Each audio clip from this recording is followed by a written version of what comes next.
Hey guys, over here in today's video, I'll cover some breaking news that happened recently that Jeffrey 3 just revealed some new stuff here in Halo Waypoint.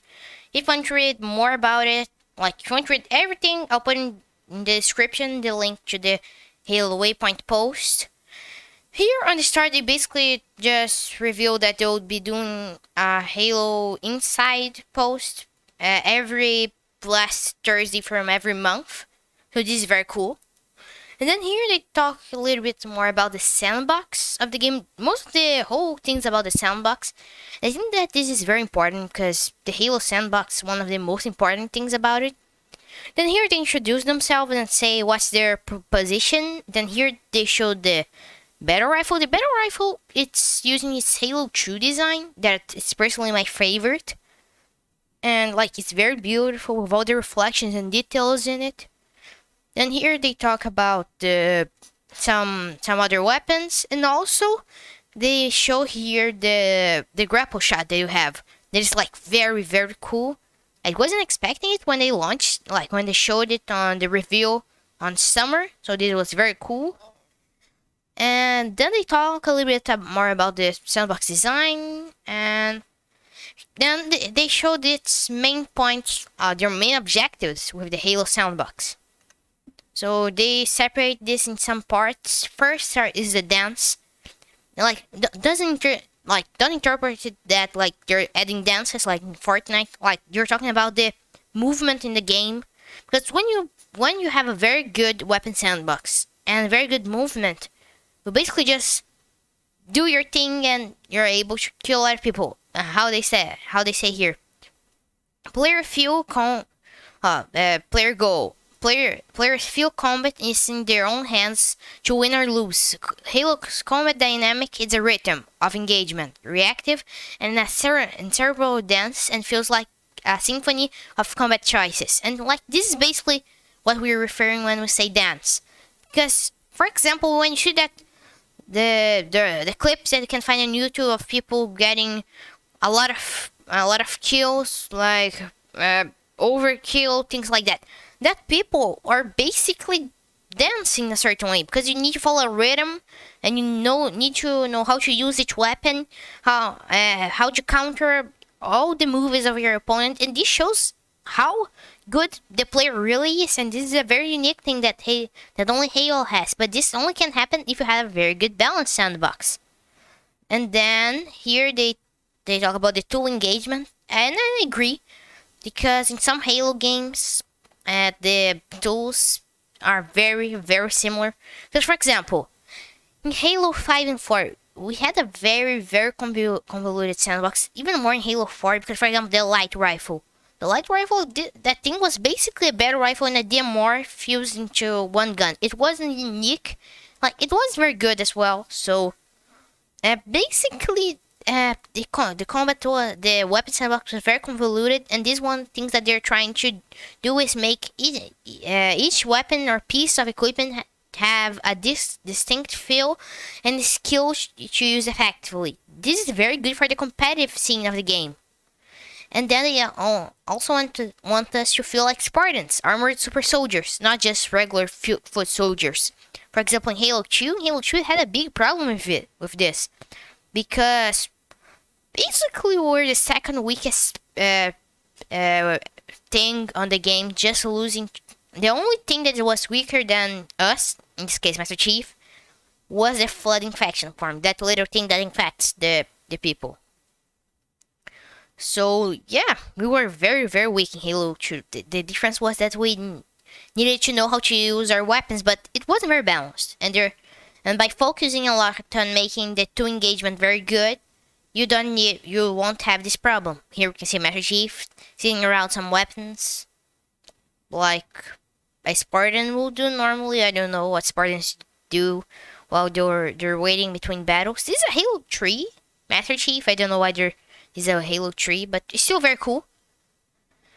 Then here we have lone wolves. Basically, they're talking about for the player feel that they can stand alone and be effective without teammates or AI companions. Because again, in Halo 2 had some balancing problems in the campaign. It's simply the fact that you're very weak. So some enemies just couldn't face alone. This is why most of the levels will have Marines with us, or when you're playing as the Arbiter, you had other elites, Grants, and Jackals with you. That was very cool. But the very good focus for them is for you to be able to fight enemies without needing your AI companions or teammates, but it would still help a lot for you to have teammates, so they need to strike a balance. Then here they show the sniper rifle from Linda from blue team. Then here they want to make the movement in general very fluid, so you don't have, for example, a janky movement. Because Halo 5, one of my favorite parts of Halo 5 is the movement, because it is very, very fluid. You can see that Shiver 3 knew what they were doing when they were making the combat. I know that they had some problem with the Spartan ability, but it's still a very good combat. And also, they want to work with survivability, because, again, Halo 2, you had problems with survivability, because you were very, very easily killed because you lost your health bar. You had your shields were a little bit weaker. The enemies were stronger, had more health, and you shoot it faster. So, in general, you were very weak in Halo 2, and they're trying to prevent this from happening by focusing a lot also on survivability. So players have a clear understanding of your vulnerability and tracking the identification. So basically, you'll be able to make the best decision. For example, the Halo C. Halo C is still today very praised for its sandbox on the campaign, because it designed each enemy with a specific weakness, strengths, and you, the player, were able to kill them if you knew what you were doing. For example, hunters. I remember the first time they played Halo C, I didn't know how to kill the hunters very well. I just grabbed my assault rifle and started firing at them.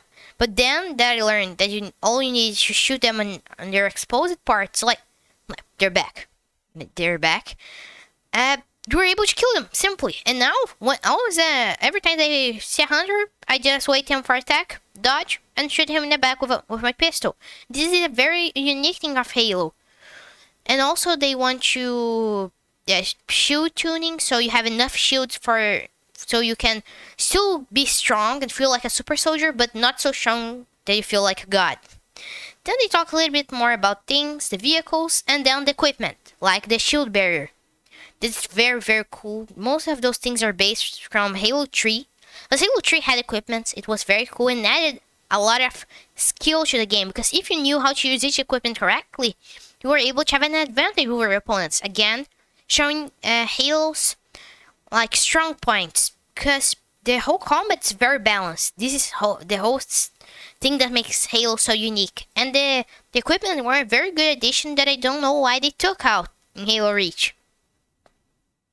And also they're highlighting here the importance of vehicles in Halo Infinite, and how the map will be very big, so it will be very important for you to know how to use the vehicles and the co-op part of the vehicles. Because the best part, for example, of the Warthog is the fact that you can climb a Warthog with your friends, one drive the Warthog, another one be in the back shooting people, and have another one at the side shooting people as well. So here they show the needle rifle, with all beautiful, with the ray tracing thing to make everything more detailed and realistic lighting. Here you have basically the Bulldog. The Bulldog's like a shotgun, but it fires faster, have faster reload time, but it's weaker, so it's not a power weapon. And here you have the VK-78 Commando. It's a mixture between the battle rifle and the DMR. Here you have the Hydra from Halo 4 and 5, a weapon that I liked a lot using because it was very unique. Here we have the assault rifle. The assault rifle, I think that's the most iconic Halo weapon, and this one's very similar to the Halo Reach model. And then the Joseph Satan, that is revealed to be the head of the creative direction of Halo Infinite. Talk a little bit about his experience with the sandbox. Here we show some concept art that I'll probably cover in another video. It says, for example, when he was fighting some hunters, in the start you were just doing that you traditionally do to defeat hunters, that is, wait for them to attack, go to their back and shoot them. But he said that the hunters were trained more quickly, because the AI is not necessarily always the same way. So in this case, he wasn't able to do this exactly. And after dying a lot of times, he remembered that he had the grapple shot.